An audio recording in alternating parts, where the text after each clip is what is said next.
नमस्कार और स्वागत है। आज हम एक बहुत ही खास प्राचीन संवाद की गहराई में उतर रहे हैं। और खास इसलिए क्योंकि ये किसी शांत जगह पे नहीं हुआ। बिल्कुल, ये किसी मंदिर या आश्रम में नहीं, बल्कि एक युद्ध के मैदान की बीचों बीच हुआ।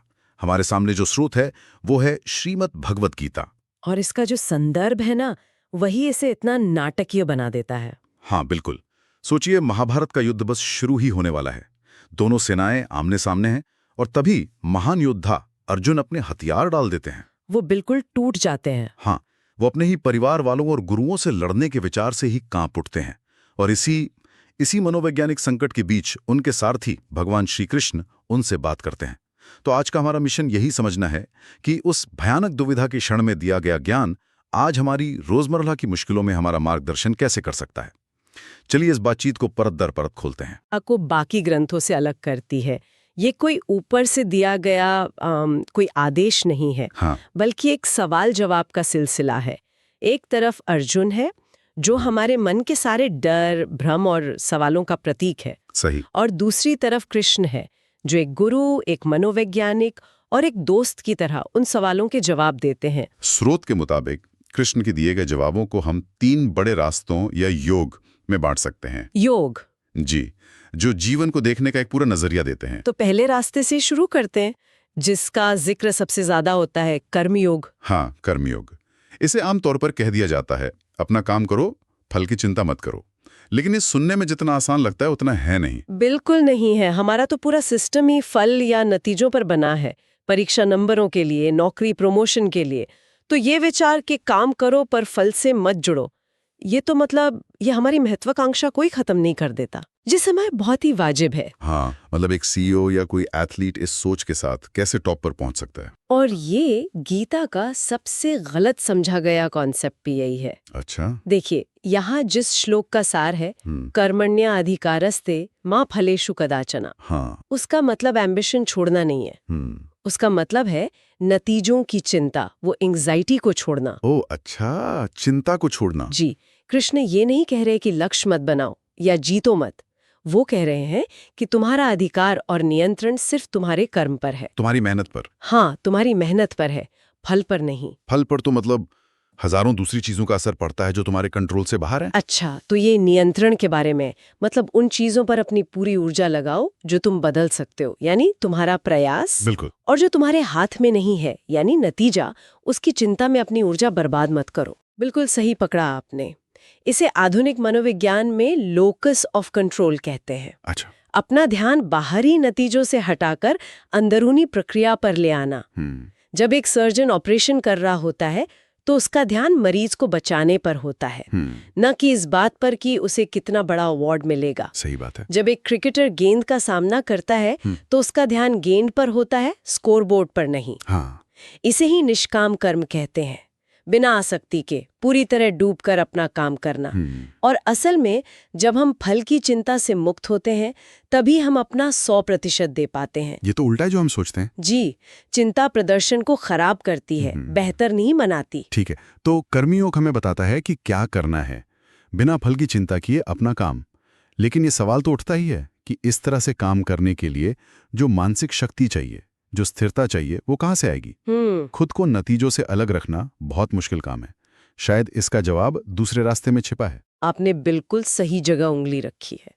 कर्म योग पर आधार है ज्ञान योग। ज्ञान योग। जी, अगर कर्म योग हाउ टू डू है तो ज्ञान योग वाई टू डू का नजरिया देता है। ज्ञान योग का जो मूल विचार है वो है आत्मज्ञान।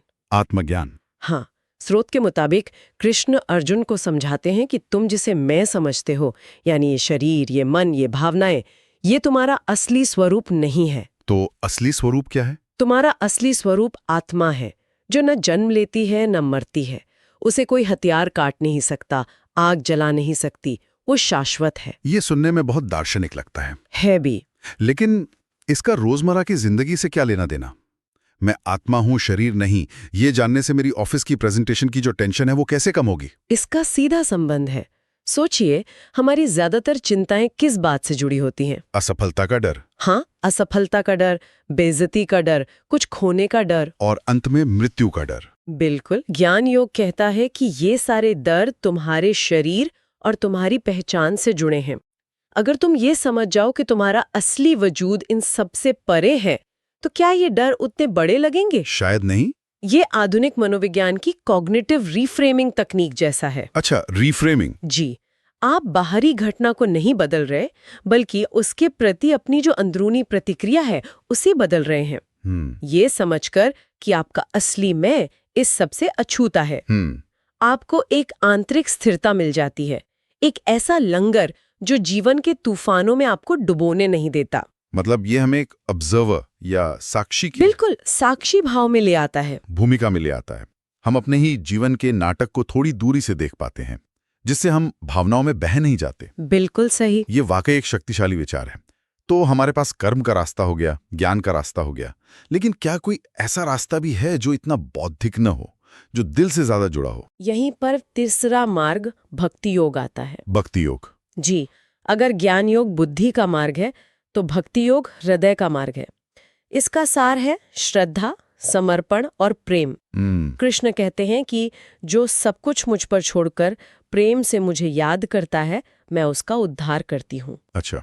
यहाँ वो प्रसिद्ध श्लोक है, माँ एकम शरणम व्रज, यानी केवल मेरी शरण में आओ। तो ये एक तरह से अपनी सारी चिंताओं और बोझ को एक उच्च शक्ति पर डाल देना है। हाँ, लेकिन ये जिम्मेदारी से भागना नहीं है। तो क्या है ये? यह अहंकार का त्याग है।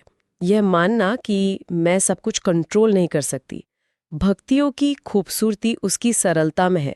इसके लिए आपको महान ज्ञानी या कर्मयोगी होने की जरूरत नहीं है। बस एक सच्ची श्रद्धा चाहिए। हाँ, बस एक बच्चे जैसी सच्ची श्रद्धा। ये उन लोगों के लिए है जिन्हें जीवन में एक सहारे की, एक भावनात्मक जुड़ाव की जरूरत महसूस होती है।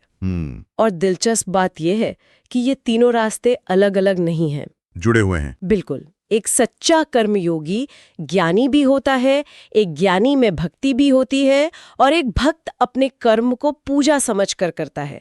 ये तीनों मिलकर एक संपूर्ण जीवन शैली बनाते हैं। ये तो एक पूरा फ्रेमवर्क है जीवन जीने का। जी। अब अगर हम वापस उस शुरुआती बिंदु पर लौटें, अर्जुन की दुविधा पर। जी। वो युद्ध के मैदान में खड़े हैं, सामने उनके दादा, उनके गुरु, उनके भाई हैं। वो पूरी तरह टूट चुके हैं। शरीर कांप रहा है, धनुष हाथ से गिर रहा है। हाँ, यह सिर्फ एक सैनिक का डर नहीं है, ये एक इंसान का नैतिक और भावनात्मक पतन है। ये कर्तव्य और भावनाओं के बीच का सबसे भयानक संघर्ष है। कृष्ण ने उन्हें इन तीन योगों के जरिए कैसे बाहर निकाला? कृष्ण ने सबसे पहले अर्जुन के तर्क को संबोधित किया।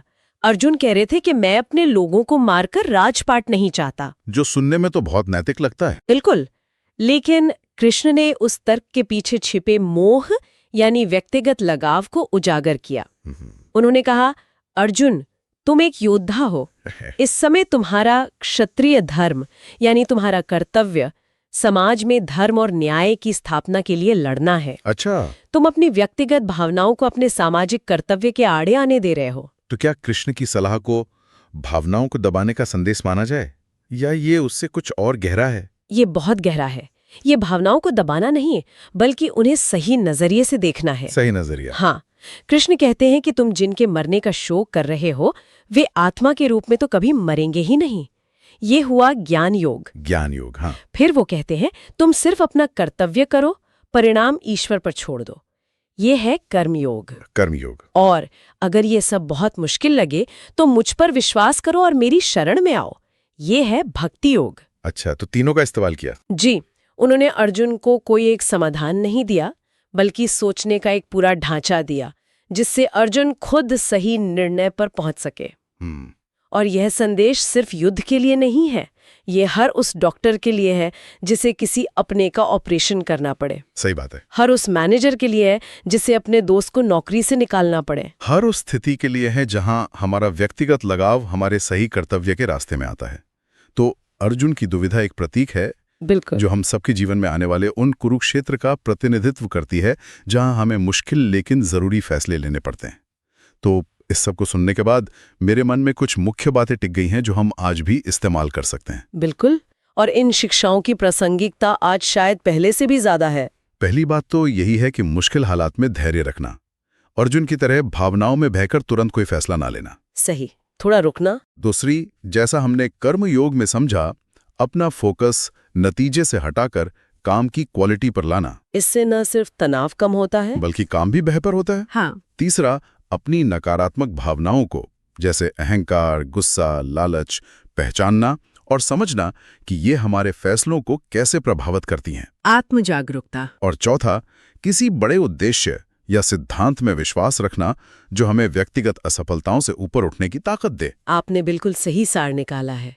और इन सिद्धांतों को आज की कॉर्पोरेट दुनिया में सीधे लागू किया जा सकता है। कैसे? सोचिए, परिणाम की चिंता किए बिना कर्म करना का जो सिद्धांत है, हाँ, वो आज के माइंडफुलनेस और डीप वर्क के कॉन्सेप्ट का मूल है। अरे वाह, ये तो मैंने सोचा ही नहीं। ठीक, ये आधुनिक अवधारणाएं भी तो यही कहती हैं कि मल्टीटास्किंग और लगातार नतीजों की चिंता छोड़कर एक समय में एक काम पर पूरी तरह ध्यान लगाओ। गीता ये बात हजारों साल पहले कह रही थी। सही है। इसी तरह जब हमें ऑफिस में कोई नेगेटिव फीडबैक मिलता है तो ज्ञान योग हमें सिखाता है कि इसे व्यक्तिगत हमले की तरह ना लें, बल्कि इसे अपने काम पर एक टिप्पणी समझें, क्योंकि आप आपके काम से कहीं ज्यादा बड़े हैं।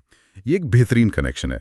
तो आज की इस चर्चा का सार यही है कि श्रीमद् भगवद गीता सिर्फ एक धार्मिक ग्रंथ नहीं है। नहीं, बिल्कुल नहीं। बल्कि दबाव में सही निर्णय लेने और एक संतुलित जीवन जीने के लिए एक प्रैक्टिकल गाइड बुक है। बिल्कुल। ये हर उस इंसान के लिए है जो जीवन के कुरुक्षेत्र में अपने कर्तव्य और भावनाओं के बीच संतुलन खोजने की कोशिश कर रहा है। बेशक, आज जो हमने बात की वो इस गहरे समंदर की कुछ बूंदें ही थी। हाँ, ये सच है।